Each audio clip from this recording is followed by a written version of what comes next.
just thought I'd come back in here. Like everything with this kind of knowledge, you always come back to something more when you rewatch your videos.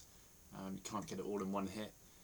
But I thought what was really worth noting with what I mentioned in the first video is that here you've got the G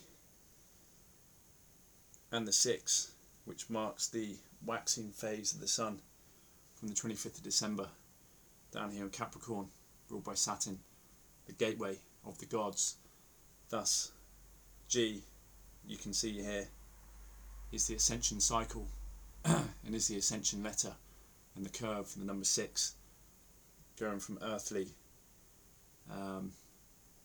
Capricorn, and transcending, and transmuting, and ascending back to the throne of God.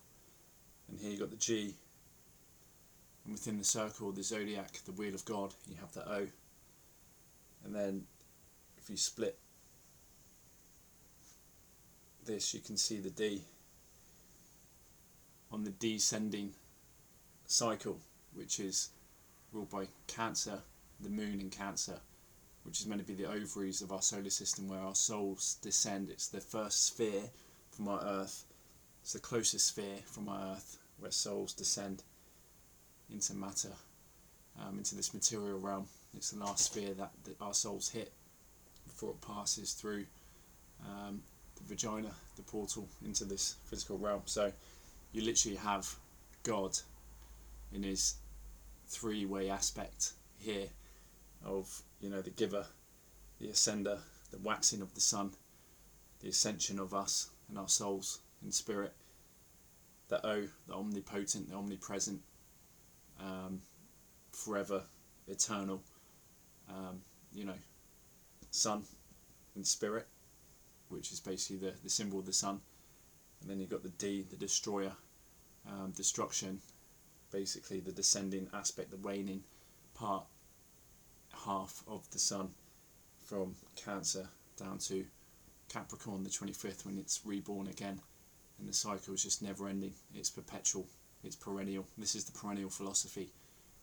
And so you got fractals of this also with the generation, G for generation, and the start of a season, which is marked by a cardinal sign, which ushers in all this intense energy to define the given season. Like spring, like a jet taking off, it requires the most amount of fuel in order to get the jet going. But once it's up at its altitude, you then bring in the fixed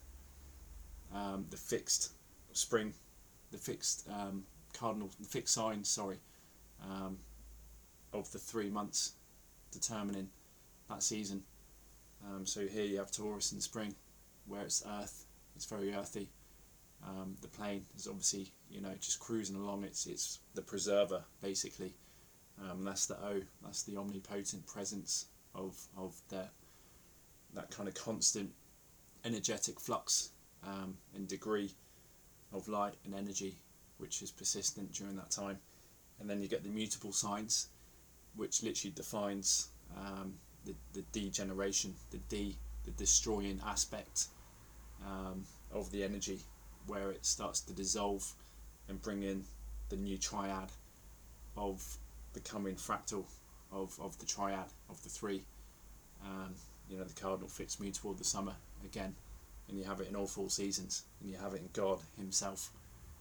G, which is, you can see here clearly, G-O-D, is beautiful, ascending, the holistic combination of both, and the destroying aspect, the descending part.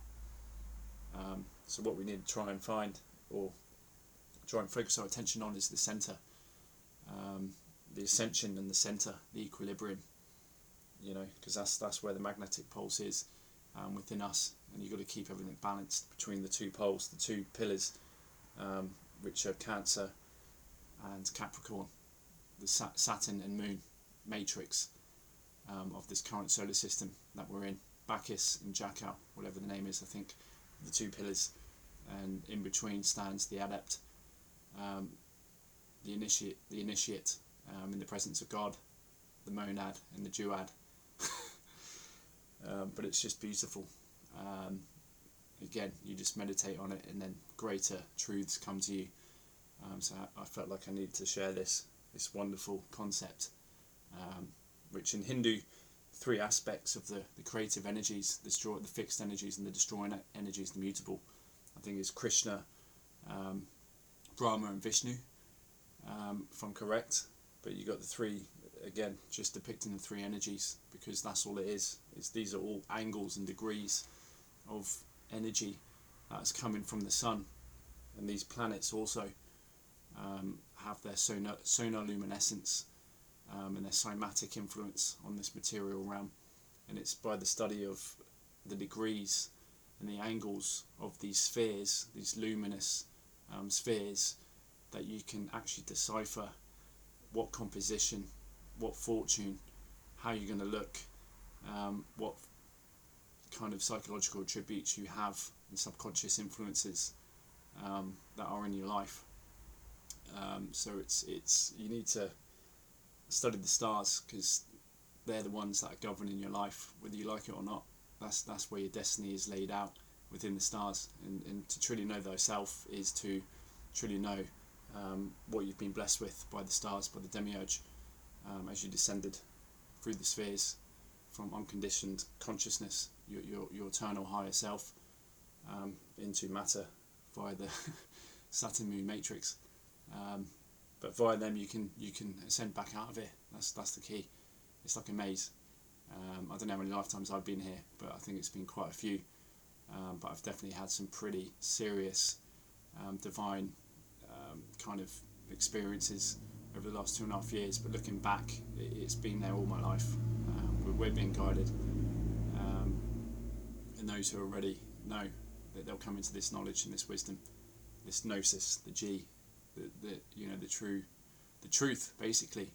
Because put belief to one side, in the middle of belief there's always a lie, but in truth, in the middle of every truth, there's always you, and we are the ones we've been waiting for. And it's only when you go within that we can find this transcendental, perennial truth, which has always been there, and it's just waiting to be discovered again. This is the Philosopher's Stone, the G-O-D. Oh, it's beautiful. Anyway, much love, Merry Christmas, and take care. Chat soon.